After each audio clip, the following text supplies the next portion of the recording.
Alright, we got one of these new body Chevys in here for a leveling kit. This is a 2018. I've already knocked this side out. I figured I'd go ahead and make a quick video on the other side. I get it down. I can do one side in about 30 minutes now on these leveling kits. Super easy, super straightforward. You see this side here. This customer did not want to put new struts in, but you can see we got a 2.5 level in. So let me do a quick rundown on this side, and I can show y'all quick, easy way in and out. To do this job, you're going to need a jack stands, obviously, a hammer. You need a 15-inch wrench, or 15 millimeter, 18 millimeter, 13 millimeter to get the bracket, then just a 21, a 10, and a 15 socket. Impact, if you want to be fancier, some sort of pry bar. Hammer, stuff gets stuck. That's all you need. So, obviously, jack the truck up, put it on frame or on jack stands along the frame. You don't want it under the control arms. You do it under the front cross member if you want. Come in, take 10 mil bolt out, 10 mil bolt. I think that's a 13. That way your brake cables and everything are loose. You got 18 mils up here on top, your 3 tower nuts. Take those nuts off. You got your upper ball joint nut. You see right there. Take it loose, thread it on 1 or 2 threads, slap your knuckle with your hammer. It'll separate the ball joint. Make it easier before you do that. Take your 22 mil off your tie rod here, smack it with a hammer. Boom. Now it's open. You can go right here, smack it with a hammer a couple times, it'll drop down. If it don't, smack up here a couple times, it'll drop down. Before you swing your knuckle down, you're gonna have to take this off. 15 mil on the bottom, 15 mil on the top. Let me grab the nut here to show you. I'll have that little nut. Just pull it off. Do it on both sides, honestly, and it makes it all easier to swing, and that would be the last thing you put back together. Then what I do is I take this jack, I'll set it up and I'll show you. I put it under the lower control arm and lift up a little bit so I can take the nut off of that and this doesn't swing down. And then I can set that knuckle off just to the side a little bit. Let me get the jack set up and then I'll get it set down and show you. Just like that. Took the nut off the top of here, lifted this up a little bit, just set the knuckle to the side. You want to keep an eye, make sure your brake line, your ABS line doesn't get pulled taut. But now everything's free. I just got my 2 15 mil bolts here. And then give me a second, I'll lower this jack down. I'll show you this upper tower separates. I like to just leave those bolts in so it doesn't kick out or get hung up and pop out. But I'll lower this jack down and this will separate. There you go, you see it dropped out of that upper bucket. So now, with the jack out of the way, zip your 2 15 mil bolts out of here, and you can really just push down with this, with your foot, with a pry bar, anything, with your hand. See what I did? Swings up and out. Pull these 2 15 mils out, and I'll pop this strut up. I'll show you right here real quick. Push down. Comes right out, struts out. Now let's go put the level on. This customer supplied KSP 2.5-inch spacers. So the way these work, these just slip on. Did you see? It'll go the other way though. They slip on. You just put these Allen bolts in. I'll take a dab of Loctite, put it on the tip of here, run these in and tighten them down, and then I'll show you it on there. Studs are Loctited, studs are put all the way in and tight. So now you just take this,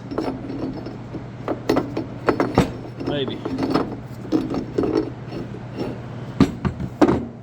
I remove the strap. There. Slide straight on. Then this kit comes with these. I'd much rather like lock wash or lock nuts, but stack those in there, run it in with an impact. There we go. They're in. As you can see, I put a little bit of Loctite on these. I'd much rather stuff not come loose, but to each their own. Now, this is probably the hardest part that people's going to struggle with that I've figured out, so let me demonstrate it.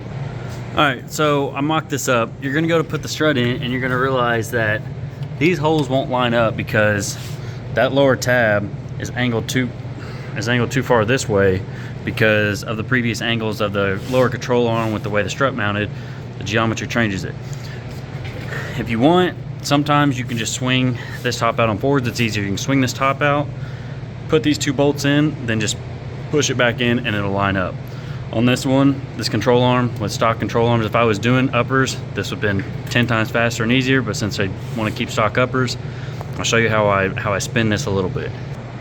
Before I put my vise up, I would just stick the bolts in there or put a pry bar, just twist it. But for demonstration purposes, this is easier. So we need to change the angle of this and just twist it a little bit. So I want it, you can see how it's kind of off-centered. I essentially want it to be straight and it'll line up easier. So what I do is I literally just mock it up in here and I work it back a little bit. You can spray oil on it or not. Sometimes they're usually just worn out enough that you can see here. So what I'll do is I'll just sit here, I'll push this a couple times, it'll shift that bushing in there and it'll line right up. But let me push this and I'll show you. Now you can see if before the center line of this was pointed to this side of the strut, now the center line is pushing backwards, so now it should line right up. Alright, so I'm going to try my best to show this. Center stud, straight out.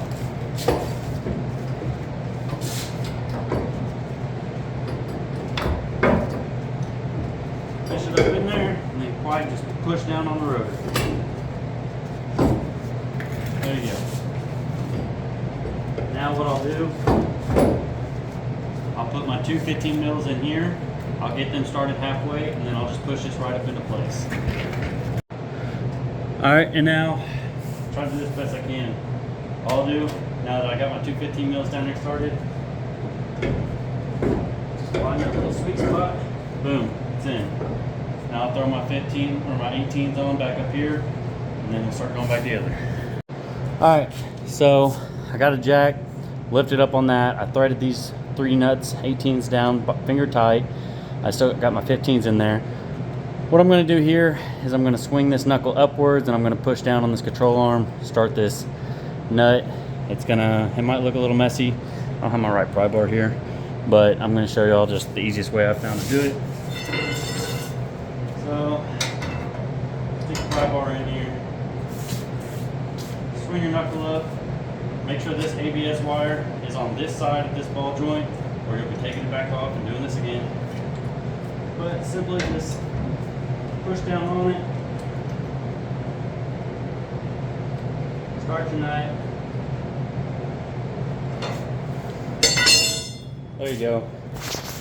Now what I'll do, I like to just put the jack on this bottom ball joint, lift up on it, then I can tighten down my A-arm, then I'm gonna go ahead and tighten down these upper nuts.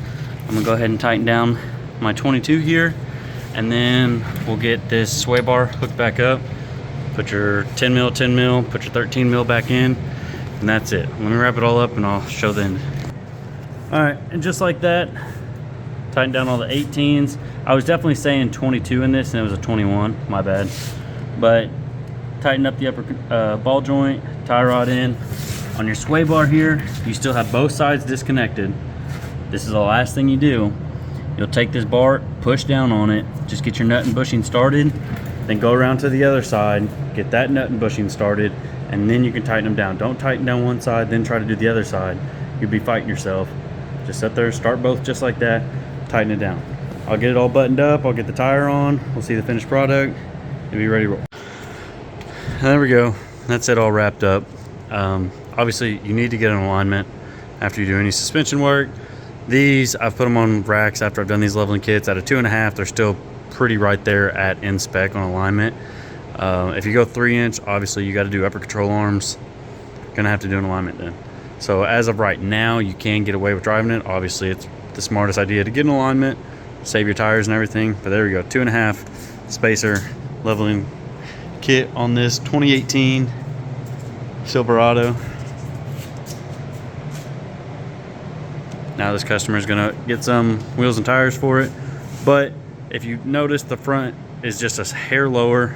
It's like, I measured it, it's just right at a 1/4 inch. This is gonna settle a little bit, so you might end up with about 3/8 of an inch lower in the front. If you wanna go 3-inch, you gotta do control arms. Might as well do struts at that point, so. But that's where it's at. It had a more severe, it was pretty bad break before. That's it, that's all it is. Like I said, about 30-35 minutes I can knock out a side on these now. You only need a handful of tools. You don't need spring compressors, you don't need nothing fancy.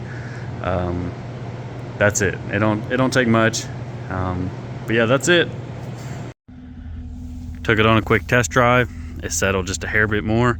The driveway's a little raked, but yeah, all in all, that's where you're at on a 2.5 inch spacer lift. If y'all are in southern Indiana area, northern Kentucky, stuff like that, reach out to me, True Spec Automotive. It's on Facebook. Shoot me a message. We can do leveling kits, lift kits, full air ride 4-link setups, Jeeps, deletes and tunes. We got that up there. Camber fitment setup, full air ride.